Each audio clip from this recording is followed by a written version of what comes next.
So hello guys, welcome to this video. This is Vibhor और आज हम लोग बात करने वाले हैं CSAB काउंसलिंग के प्रोसीजर के ऊपर। तो ये इन डेप्थ वीडियो होगा जिसमें हम लोग CSAB काउंसलिंग के हर एक प्रोसीजर के बारे में बात करेंगे, चाहे वो आपका एलिजिबिलिटी हो, रजिस्ट्रेशन हो, चॉइस फिलिंग हो, विलिंगनेस सबमिट करनी हो, या फिर आपको डॉक्यूमेंट्स अपलोड करने हो, या फिर आपको विड्रॉ करना हो, रिफ़ंड लेना हो, सब कुछ आज हम इस वीडियो में कवर करेंगे। तो आपके सारे डाउट्स इस वीडियो के एंड तक ऑलमोस्ट कवर हो जाएंगे। और फिर भी कोई डाउट कवर ना हो तो कमेंट सेक्शन तो आपका खुला ही है, और इस वीडियो को एंड तक ज़रूर देखिएगा। और चलिए इसी के साथ वीडियो को स्टार्ट करते हैं। तो सबसे पहले बात कर लेते हैं एलिजिबिलिटी की। तो CSAB राउंड्स की एलिजिबिलिटी बहुत ही सिंपल है। आपको बस एक JEE मेन की रैंक चाहिए और उसके अलावा कुछ नहीं चाहिए CSAB में पार्टिसिपेट करने के लिए। यानी आपने जोसम में पार्टिसिपेट किया हो या ना किया हो वो मैटर नहीं करता। इवन आपने जोसम पार्टिसिपेट करके सीट अलॉट हुई हो या ना हुई हो, या आपने विड्रॉ ही क्यों ना कर दिया हो, या आपने फ़ीस पेमेंट कर दी हो और बाद में पार्शियल फ़ी पे ना की हो इसलिए कैंसिल ही क्यों ना हो गई हो, कुछ मैटर नहीं करता। सिर्फ आपको एक JEE मेन की रैंक होनी चाहिए आपके पास और आप CSAB में पार्ट ले सकते हैं। ओके, तो इसके बाद बात आती है यार कि हमको जोसा की सीट लेके CSAB में जाना है या फिर जोसा की सीट छोड़ के CSAB में जाना है, तो हम कैसे करें। तो देखिए, जोसा के राउंड 6 के अलॉटमेंट क्योंकि अब आ चुका है, तो जोसा के राउंड 6 के बाद आपको ये क्लियर हो गया होगा कि आपको जो सीट मिल रही है, अगर आपको वो सीट मिलती है तो आपके पास क्या उससे कोई बेटर चॉइस है किसी और काउंसलिंग में जो ले लेंगे। अगर आप वो ले लेंगे तो फिर आप डेफिनेटली इस सीट को छोड़ना चाहेंगे। तो उस केस में आपको या तो दो ऑप्शन है आपके पास, या तो आप विड्रॉ कर सकते हैं। तो विड्रॉ करने के लिए आपके पास पोर्टल खोलेंगे तो वहाँ पे विड्रॉ का ऑप्शन आता है, वहाँ पे आपको फॉर्म वगैरह भरना होता है और OTP पासवर्ड वगैरह डालना होता है। तो आप वहाँ से विड्रॉ कर सकते हैं NIT प्लस सिस्टम की सीट। ओके, और उसको आप विड्रॉ कर देंगे, आपके यहाँ से सीट कैंसिल हो जाएगी और आपका जो मनी है वो जोसा से CSAB में डायरेक्टली ट्रांसफ़र हो जाएगा, जो फाइनली अलॉटेड इंस्टीट्यूट को आपका ट्रांसफ़र हो जाएगा। और इन केस आपको नहीं मिला तो आपको रिफ़ंड हो जाएगा। दूसरा केस भी है कि अगर आप विड्रॉ नहीं करते, कुछ नहीं करते, तो आपकी सीट ऑटोमेटिकली कैंसिल हो जाएगी जोसा वाली, क्योंकि आपने पार्शियल फ़ी पेमेंट नहीं किया है। अगर आप पार्शियल फ़ी पेमेंट नहीं करते फिर भी आपकी सीट कैंसिल है और आप CSAB में जाके पार्टिसिपेट कर सकते हैं उस सीट को छोड़ के। अगर आपको जोसा वाली सीट लेके CSAB में पार्टिसिपेट करना है, यानी अब इन केस आपको CSAB में जो आप चॉइसेस भरेंगे उसमें से कुछ ना मिला तो आपकी जोसा वाली सीट सेफ रहे, तो उसके लिए आपको 40,000 पार्शियल एडमिशन फ़ी पेमेंट करना होगा जोसा के पोर्टल पे, और उसके बाद आप आराम से CSAB में पार्टिसिपेट कर सकते हैं। आपको कोई दिक्कत नहीं होगी, चिंता मत करिए। ये फ़ीस सबको पे करनी पड़ेगी, अभी नहीं तो बाद में। ओके, तो वहाँ पे कोई आपको दिक्कत नहीं आएगी। नेक्स्ट यहीं पे बात कर लेते हैं रजिस्ट्रेशन फ़ीस की। तो CSAB की रजिस्ट्रेशन फ़ीस में देखिए, अगर आपने जोसा में पार्टिसिपेट कर रखा है और आपको एक सीट मिल चुकी है और आप ऑलरेडी सीट एक्सेप्टेंस फ़ी पेमेंट कर चुके हैं, तो आपको मैटर नहीं करता कि आपने वो सीट विड्रॉ करी हो या फिर उस सीट को आप लेके CSAB में जा रहे हो, या फिर आपने उस सीट को कुछ ना किया हो और वो कैंसिल हो गई हो क्योंकि आपने पार्शियल एडमिशन फ़ी पेमेंट नहीं की। तीनों ही केसेस में आपको CSAB में सिर्फ 2000 रुपीज़ का पेमेंट करना है, जो कि CSAB के नॉन रिफंडेबल पार्टिसिपेटिंग चार्जेस होते हैं। ओके, इसके अलावा अगर आपको जोसा में कोई सीट नहीं मिली थी या आपने जोसा में पार्ट ही नहीं लिया था, उस केस में आपको 37,000 रुपीज़ एडवांस में आपको CSAB में जमा करने रहते हैं, जिसमें से भी 2,000 रुपीज़ CSAB के चार्जेस होते हैं और ये 35,000 आपको मतलब पहले से ही वो लोग जमा करवा लेते हैं। इन केस आपको वो सीट मिलती है तो वो उस सीट पे आपके वो पैसे लग जाते हैं। ओके, तो जो लोग भी CSAB में फ्रेश कैंडिडेट्स हैं, यानी जो लोग भी CSAB में जोसा की सीट लेके पार्टिसिपेट नहीं कर रहे हैं, उनके अलावा सबको फ्रेश कैंडिडेट्स बोलेंगे।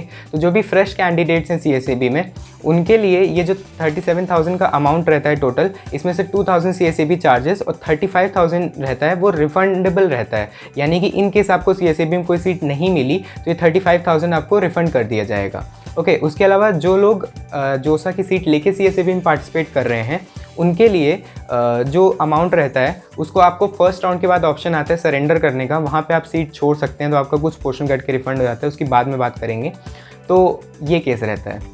अच्छा, यहीं पे एक स्पेशल केस आता है IITs का, कि जो बच्चे भी जोसा राउंड 6 के एंड में उनको एक IIT का अलॉटमेंट हुआ है, अब वो 6 राउंड के बाद तो विड्रॉ कर नहीं सकते। अगर उनका अब मन हुआ कि नहीं, मैं IIT की सीट छोड़ के अब किसी NIT में लेना चाहता हूँ और मुझे कोई NIT मिल सकती है CSAB राउंड में, और वो CSAB राउंड में पार्टिसिपेट करना चाहते हैं, तो उनकी जो IITs के लिए सीट एक्सेप्टेंस फ़ी सबमिट कर दी गई है उनके द्वारा, वो कंसिडर नहीं करी जाएगी CSAB राउंड्स में। यानी उनको CSAB राउंड्स में 2,000 नहीं, पूरे 37,000 रुपीज़ का पेमेंट करना ही पड़ेगा। ओके, क्योंकि जोसा राउंड 6 के बाद वो 35,000 रुपीज़ उस IIT को सीधे ट्रांसफ़र हो जाते हैं। इसलिए अब अगर उन्हें रिफ़ंड चाहिए और वो चाह रहे हैं कि CSAB राउंड में जाके हम कोई NIT में एडमिशन लें बजाय कि हम किसी IIT में लोअर ब्रांच लें, तो उस केस में उनको उस IIT से कांटेक्ट करना होगा उनकी रिफ़ंड के लिए। CSAB उसमें कुछ नहीं कर सकता। नेक्स्ट बात कर लेते हैं हम लोग चॉइस फिलिंग के ऊपर। तो चॉइस फिलिंग CSAB की आपको न्यूली करनी होती है, यानी जोसा में आपने अगर कोई चॉइसेस भरी हैं तो वो बिल्कुल भी मैटर नहीं करेंगी CSAB के लिए। CSAB राउंड्स में आपको फ्रेश चॉइसेस भरने का मौका मिलता है, यानी आपको फिर से अपनी पूरी चॉइस फिलिंग की लिस्ट बनानी होगी और चॉइस फिल करनी होगी। अच्छा, यहाँ पे ध्यान रखने वाली बात ये है कि जो भी कैंडिडेट्स जोसा की सीट लेके CSAB में पार्टिसिपेट कर रहे हैं उनको सिर्फ वही चॉइसेस फिल करनी है जो उन्हें उनकी जोसा वाली सीट के ऊपर लेनी है। यानी अगर उन्हें जोसा वाली सीट मिल रही हो और जो CSAB में उन्हें चॉइसेस फिल करी है उसमें से एक सीट मिल रही हो, तो वो CSAB वाली ही सीट लेंगे 100%, तभी उन्हें वो चॉइस फिल करनी चाहिए। अन्यथा उनकी अगर CSAB वाली चॉइस अलॉट हो गई तो जोसा वाली सीट ऑटोमेटिकली कैंसिल हो जाएगी। जो CSAB आपसे पूछेगा भी नहीं कि आपको जोसा वाली लेनी है या CSAB वाली, वो कैंसिल हो जाएगी। फिर आप वापस नहीं जा सकते जोसा वाली सीट पे किसी भी केस में। तो इसलिए आपको बहुत ध्यान रखना है CSAB की चॉइसेस फिल करते समय, और आप रीचेक कर लीजिएगा क्योंकि जोसा की तरह यहाँ पे मॉक सीट अलॉटमेंट भी नहीं होता। यानी एक बार आपकी चॉइसेस लॉक हो गई तो वो लॉक हो गई, फिर आपको उसको बदलने का मौका नहीं मिलेगा। इसलिए बहुत ही केयरफुल होकर हमें CSAB की चॉइस फिलिंग फिर से अच्छे से कर लेनी है। और इवन जो लोग पहली बार चॉइस फिलिंग कर रहे हैं उनको भी बहुत ध्यान रखने की ज़रूरत है, यानी जिन्होंने जोसा में नहीं भरी थी वो भी काफ़ी ध्यान रखें, क्योंकि इन केस आपको अलॉट हो गई कोई चॉइस जो आपको अभी तक अलॉट नहीं हुई है, तो आपका पैसा ऑलरेडी उस पर उन्होंने एडवांस में ले रखा है।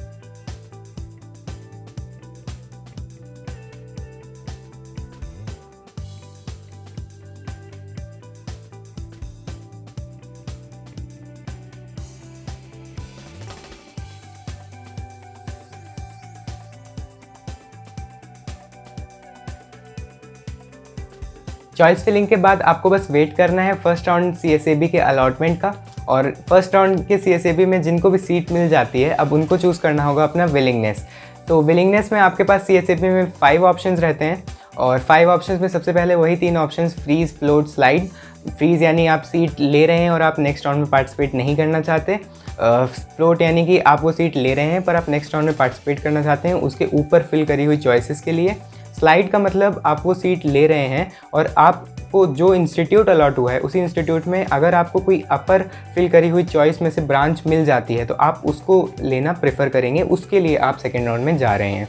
तो ये 3 ऑप्शन तो आपको जोसा में भी मिलते थे, CSAB में भी मिलेंगे। लेकिन जो बच्चे अब यहाँ पे अपनी सीट को विड्रॉ करना चाह रहे हैं उनके लिए CSAB ने 2 एक्स्ट्रा ऑप्शंस लाए हैं, वो है सरेंडर के ऑप्शंस। तो ये आपको लास्ट मौका देते हैं काउंसलिंग प्रोसीजर से विड्रॉ करने का। तो सरेंडर वाले ऑप्शंस क्या हैं? सरेंडर वाले ऑप्शंस ये हैं, फर्स्ट ऑप्शन है surrender and participate in round 2, यानी इसमें आपको CSAB राउंड 1 के एंड में जो सीट मिली है उसको आप नहीं लेना चाहते और आप राउंड 2 में पार्टिसिपेट करना चाहते हैं। ठीक है, ये ऑप्शन आपको CSAB प्रोवाइड करता है और ये आखिरी मौका है जहाँ पे आप सीट छोड़ सकते हैं।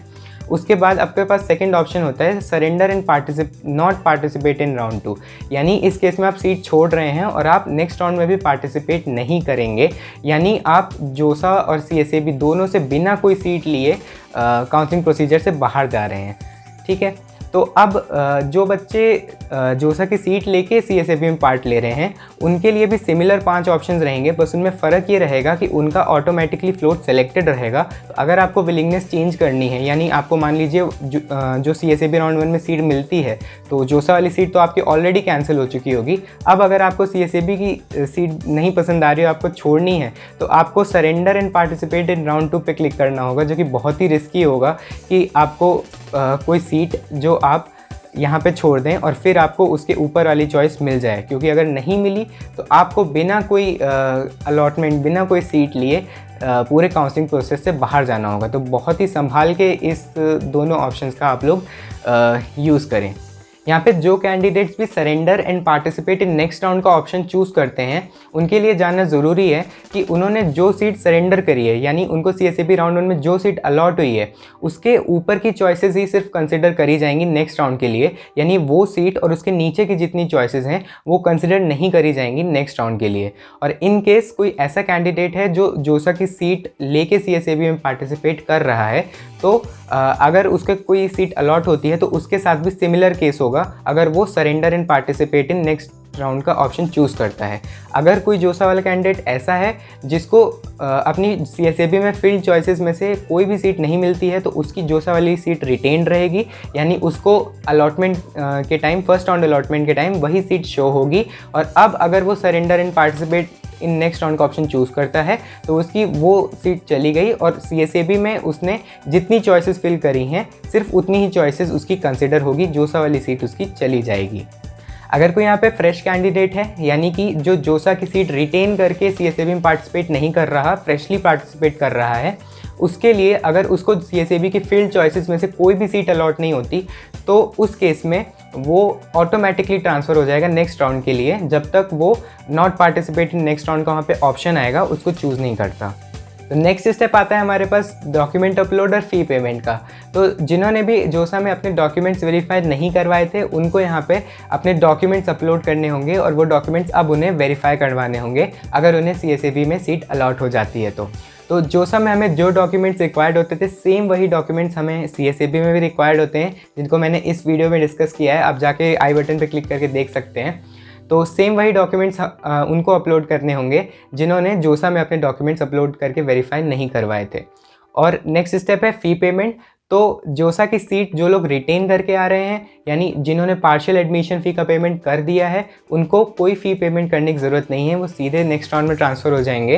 पर जो लोग फ्रेश कैंडिडेट्स हैं, यानी जिन्होंने जोसा में पार्शियल फ़ी पेमेंट का पेमेंट नहीं किया है, उनको यहाँ पे 38,000 रुपीज़ डिपॉजिट करने की ज़रूरत है, जिससे उनकी सीट कंफर्म हो जाएगी और अब वो नेक्स्ट राउंड में पार्टिसिपेट कर पाएंगे।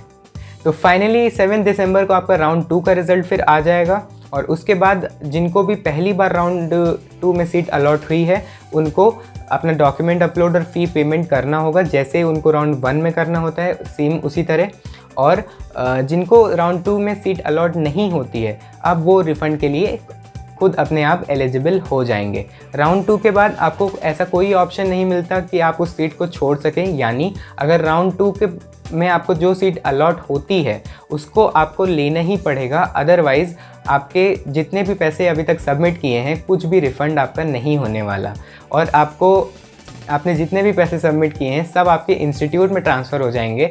फिर आपको इंस्टीट्यूट की रिफ़ंड पॉलिसीज़ के कॉम्प्लिकेशन में घुसना पड़ेगा किसी भी तरीके का पैसा वापस पाने के लिए, जो कि बहुत ही मुश्किल है। तो आपको यहाँ पे बहुत ही केयरफुल रहने की ज़रूरत है। तो फाइनली CSAB का प्रोसेस कंप्लीट हो जाने के बाद आपको जाना होगा अपने फाइनली अलॉटेड इंस्टीट्यूट की वेबसाइट पे और वेबसाइट पे जाके आपको करने होंगे अपने डॉक्यूमेंट्स अपलोड और रिमेनिंग फ़ीस का पेमेंट। अब ये डॉक्यूमेंट्स जो आपको अपलोड करने हैं इनमें जोसा वाले डॉक्यूमेंट्स भी होंगे जो आपको अपलोड करने होंगे और कुछ इंस्टीट्यूट के पर्टिकुलर डॉक्यूमेंट्स होते हैं जो इंस्टीट्यूट टू इंस्टीट्यूट वेरी करते हैं। तो वो सारे डॉक्यूमेंट्स आपको फिर से इंस्टीट्यूट की वेबसाइट पे अपलोड करने होंगे और फिर आपको रिमेनिंग फ़ीस का पेमेंट करना होगा, यानी जोसा CSAB मिला के आप जितना ऑलरेडी पे कर चुके हैं उसके अलावा जितनी भी फ़ीस आपकी बचती है उसका पेमेंट आपको करना होगा। और जिसके बाद आपका एडमिशन कन्फर्म हो जाएगा, आपको मेल वगैरह आ जाएगा जिस पे आपको फर्दर क्लासेस और बाकी चीज़ों की जानकारी दे दी जाएगी। तो फाइनली जल्दी से बात कर लेते हैं रिफ़ंड की भी। तो रिफ़ंड के रिगार्डिंग जो भी केसेस बन सकते हैं जिसमें कैंडिडेट को रिफ़ंड होना है वो सारे CSAB ने अपने इन्फॉर्मेशन ब्राउचर में मेंशन कर रखे हैं पॉइंट वाइज, तो आप उनको जाके रेफ़र कर सकते हैं। और बेसिकली उनको मैं यहाँ पे समराइज़ करना चाहूँ तो 3-4 तरह के केसेस हैं। पहला केस वो ऐसे कैंडिडेट्स जो कि फ्रेश कैंडिडेट्स हैं और उनको CSAB में किसी भी राउंड में कोई चॉइस का अलॉटमेंट नहीं होता है, यानी चाहे उन्होंने विड्रॉ किया हो, चाहे पहली बार CSAB में पार्टिसिपेट कर रहे हों, चाहे वो सीट कैंसिल करवा के आए हों और उनको CSAB के दोनों राउंड्स में कोई सीट अलॉट नहीं होती, तो ऐसे कैंडिडेट्स को पूरे उनके 35,000 रुपीज़ रिफ़ंड कर दिए जाएंगे।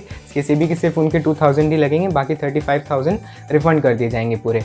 दूसरे टाइप के कैंडिडेट्स ऐसे जिन्होंने CSAB में as a fresh candidate participate किया हो पर उनको राउंड 1 में कोई चॉइस अलॉट हुई हो और उन्होंने सरेंडर के ऑप्शन पे चूज़ किया हो और surrender and not participate in round 2 के ऑप्शन पे चूज़ किया हो, या फिर surrender and participate in round 2 के ऑप्शन पे चूज़ किया हो और उन्हें राउंड 2 में कोई चॉइस अलॉट ना हुई हो। इन दोनों ही केस के जो कैंडिडेट्स हैं उनको 6,000 रुपीज़ काट के बाकी सारे पैसे उनके रिफ़ंड कर दिए जाएंगे, यानी उनके 31,000 रुपीज़ उनको रिफ़ंड कर दिए जाएंगे।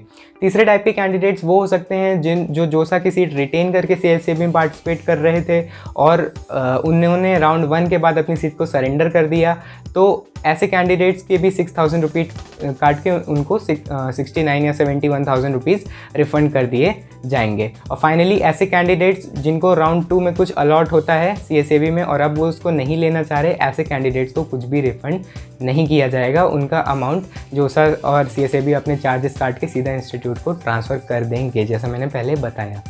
ओके, सो दैट्स इट यार, यही था पूरा CSAB counselling procedure. Hope so आपको अच्छे से समझ में आया होगा, और फिर भी कोई डाउट है तो कमेंट सेक्शन खुला हुआ है, जाके कमेंट ज़रूर। आपको अच्छे से समझ में आया करने की कोशिश करता हूँ।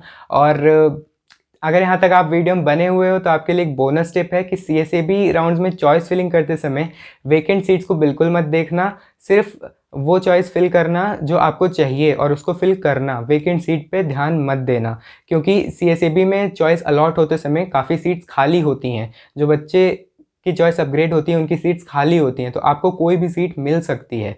तो होप्स बनाए रखना, उसके लिए आपको ऑल द बेस्ट।